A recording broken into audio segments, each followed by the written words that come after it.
My mother forgot about me as soon as she married a new man who had children.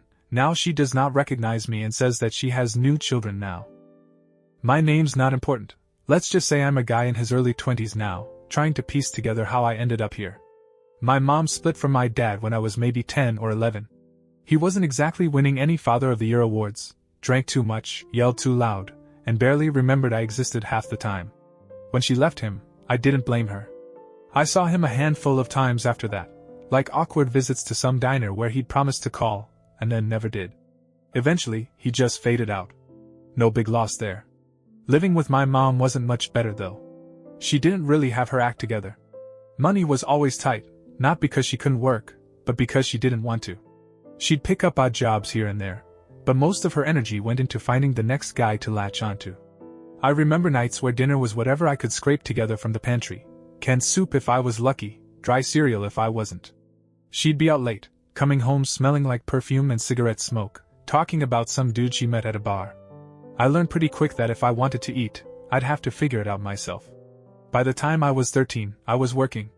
Nothing major, just little gigs like mowing lawns or delivering newspapers. It wasn't much, but it kept me from starving. Mom didn't care. She'd see me counting my crumpled dollar bills on the kitchen table and just roll her eyes, like I was inconveniencing her by existing. I didn't get why she was so mad about it. I wasn't asking her for anything. I was handling it. But looking back, I think she hated that I didn't need her. Not the way she wanted me to anyway. That's how it started.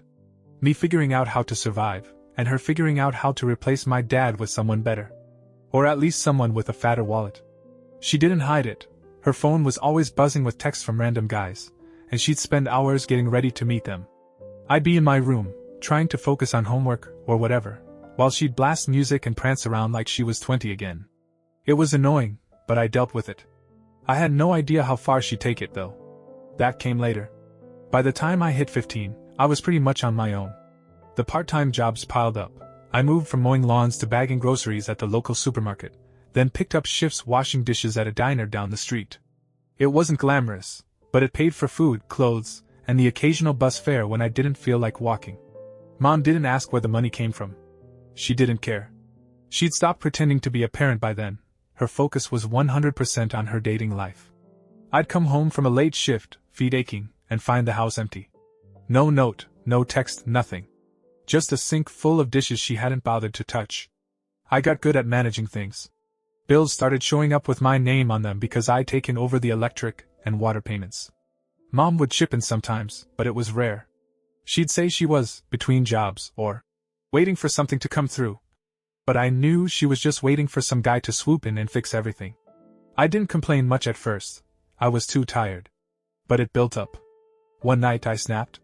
She came home at like 2 a.m., giggling on the phone with whoever, and I asked why she couldn't at least try to help out. I wasn't yelling, just pointing out the obvious. I was a kid doing everything while she chased guys. She lost it. Called me ungrateful, said I didn't appreciate how hard she had it raising me alone. That's dumb. I didn't feel raised, I felt abandoned. She went on about how I didn't love her, how I was selfish for not seeing her side. I didn't know what to say. I just stood there, dishes still in my hands, feeling like garbage. After that, I stopped asking her for anything. It wasn't worth the fight. I kept working, kept paying for what I needed, and kept my mouth shut. She took it as a win, I guess, because she started spending even less time at home. That's when I realized I didn't need her either. I could handle myself. School was whatever. I wasn't failing, but I wasn't some star student. Most of my energy went into surviving. I'd see other kids my age hanging out, playing video games, and I'd feel this pang of jealousy. But I didn't have time for that. I had rent to cover, groceries to buy. Mom didn't see it that way. To her, I was just a problem she didn't want to deal with anymore. And soon enough, she found her ticket out. So, things shifted when Mom met this guy. I was 17 by then, still grinding through school and work, when she started talking about him nonstop. His name was Richard, mid-50s, loaded, owned some construction business or something. She'd come home with these little gifts he'd given her, a bracelet, a purse, stuff she'd flaunt like it proved she was finally worth something. I didn't care about the guy at first. She'd dated plenty of losers before, and they all fizzled out. But Richard was different. He stuck around. I pieced it together over time. He wasn't just some random dude, he was married. Had a wife and 2 little kids, like preschool age. Mom didn't mention that part, but I overheard her on the phone once, laughing about how his wife didn't get him, and how she was so much better. I didn't know what to think. The guy was cheating, sure, but Mom didn't seem bothered. She was obsessed. She'd spend entire weekends gone, leaving me to fend for myself, which wasn't new, but it was more consistent now. She'd come back glowing, talking about fancy dinners and how Richard was the one. I met him once. He showed up at our apartment to pick her up, tall, graying hair, wore a suit that probably cost more than our rent. He barely looked at me. Just nodded, said, "Hey," and waited by the door while Mom fussed with her makeup. I didn't like him. Something about the way he carried himself screamed control, like he knew he could buy whatever he wanted, including her. I stayed out of it though. I had my own stuff to deal with, shifts at the diner, a history test I hadn't studied for. Their drama wasn't my problem. But it got serious fast. Within months, Richard was divorcing his wife. Mom acted like she'd won the lottery. She'd ramble about how he was leaving that boring woman for her, how they were going to start over. I didn't care about his ex or the kids, I didn't know them. I just wanted Mom to stop ditching me for this guy. I figured once they settled down, maybe she'd remember I existed. That was dumb of me. Richard had other plans, and Mom went right along with them. What happened next still messes with my head. Richard's divorce went through quicker than I expected. One day, Mom came home with this smug look, announcing they were moving in together. I assumed that meant me too. Our apartment was a dump, and I wasn't exactly attached to it. I didn't love the idea of living with some rich guy I barely knew, but I figured it might mean fewer bills, maybe a chance to save up from my jobs. I was wrong. That night she sat me down, first time in years she'd bothered, and laid it out. Richard didn't want me around. He'd given her an ultimatum. It wasn't subtle either. He told her she could move into his big house, play stepmom to his kids, and even have another baby with him, but only if she cut me out. Completely. No visits, no calls, nothing. He didn't want someone else's kid in his life, and he wasn't shy about it. I sat there, staring at her, waiting for her to say she told him no. She didn't. She just looked at me, eyes blank, and said she'd made her choice. That was it. She was picking him and his money over me, no hesitation. I couldn't believe it. I'd been carrying us for years, working, paying bills, keeping the lights on, while she chased guys like him. And now she was ditching me because some creep with a fat bank account told her to? I didn't yell or cry. I just asked what she was going to do about the apartment.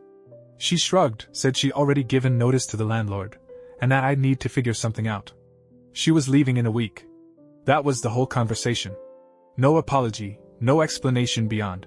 This is my chance. The next few days were surreal. She started packing her stuff, clothes, jewelry, whatever Richard had bought her, while I scrambled to find a place. I had some cash saved from work, but not enough for a deposit and rent on my own.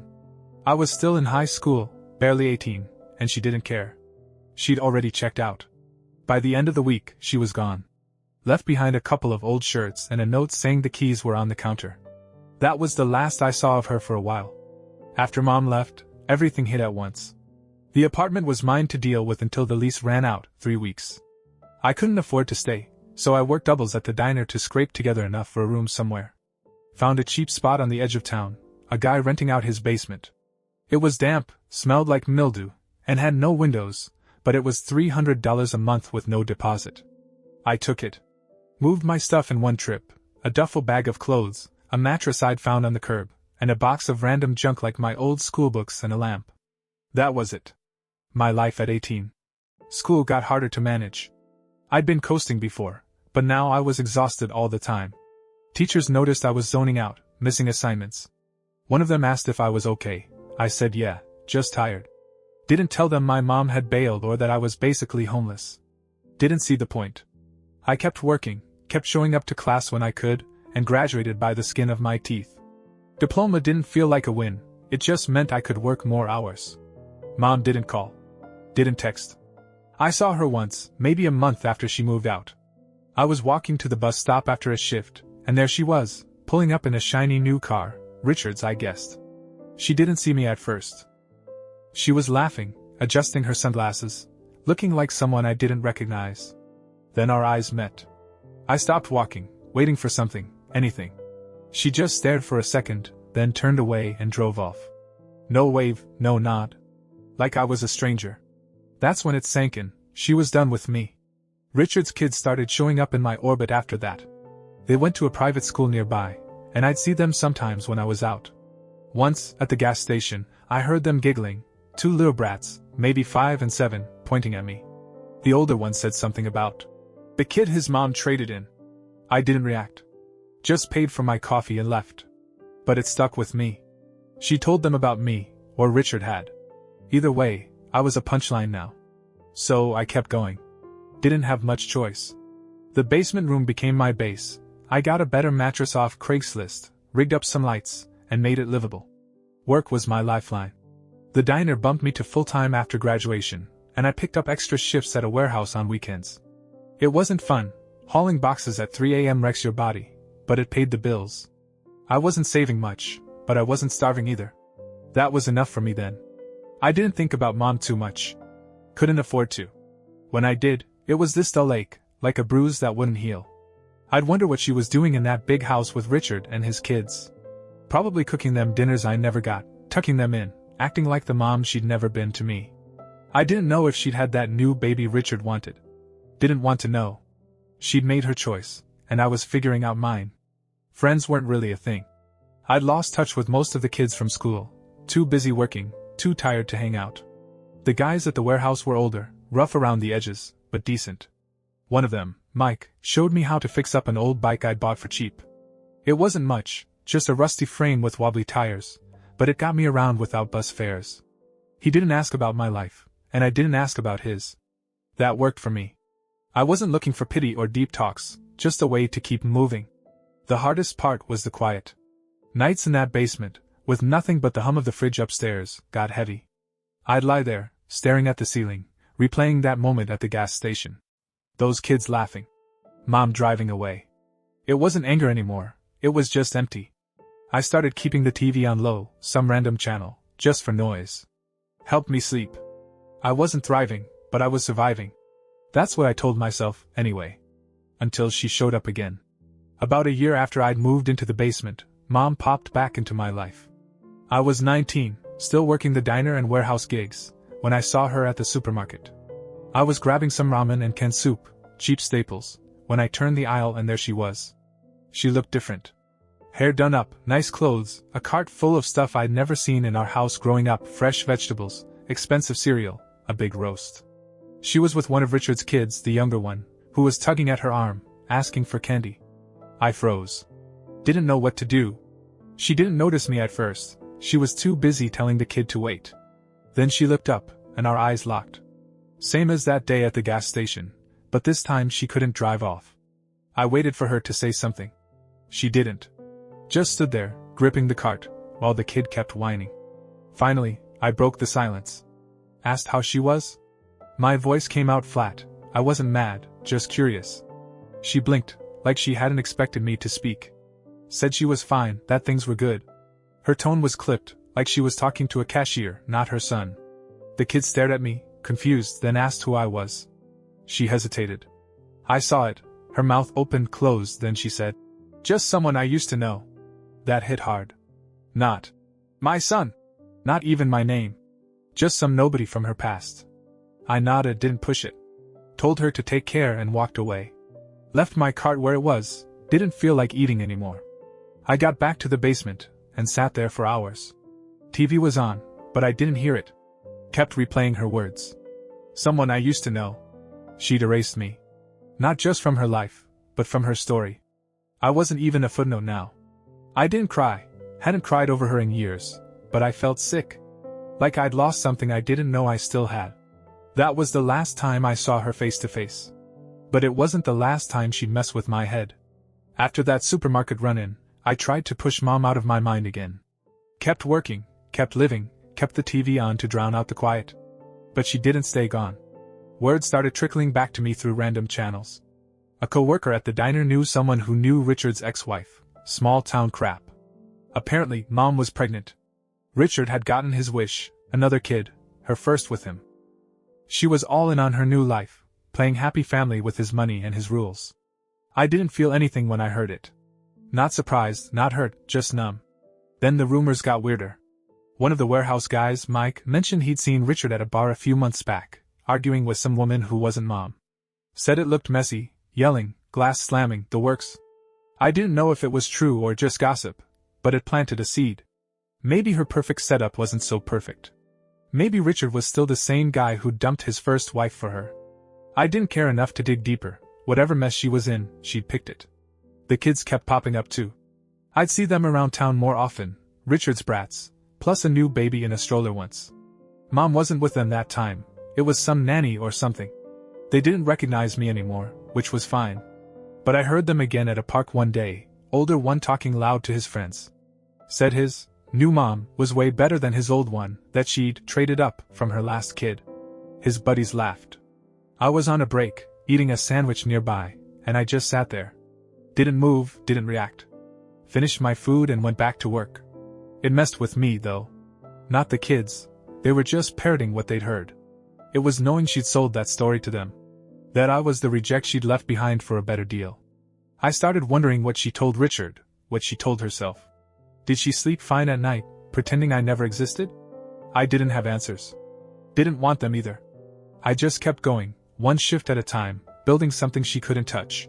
So here I am now, 20-something, still kicking. It's been a few years since Mom walked out, and I've made it work. The basement's long gone. I saved enough from the warehouse and diner to get a small apartment. 1 bedroom, nothing fancy, but it's mine. No mildew, no landlord breathing down my neck. I bought a couch secondhand, got a decent TV, and even fixed up that bike Mike helped me with. It's not a lot, but it's more than I had when she left. I'm still working, picked up a better gig at the warehouse, full-time with benefits. Pays enough to cover rent and food, even stash a little away. I don't hear much about Mom anymore. The rumors dried up, and I stopped seeing Richard's kids around as much. Maybe they moved, maybe I just stopped noticing. I don't check. Don't need to. Last I heard, she had that baby. Some coworker mentioned it in passing, said she's got a little girl now. Good for her, I guess. Doesn't change anything for me. She's not my family. She hasn't been since the day she picked Richard's house over me. I've got my own life. It's not perfect. I still get tired, still have nights where the quiet creeps in. But I handle it. Got a couple of buddies from work now, Mike and another guy, Dave. We grab beers sometimes, watch a game. They don't know the whole story, just bits I've let slip. They don't push, and I don't unload. It's enough. I'm not looking for some big redemption or closure. Mom made her call, and I made mine. I'm an orphan with living parents, like I realized back then, but it doesn't define me anymore. Looking back, I don't hate her. Don't love her either. She's just a thing that happened, a chapter 1 closed. I built this, my place, my job, my routine, from nothing. She doesn't get credit for that. Richard doesn't either. It's mine. And that's where I'm at now, moving on, one day at a time, no looking back.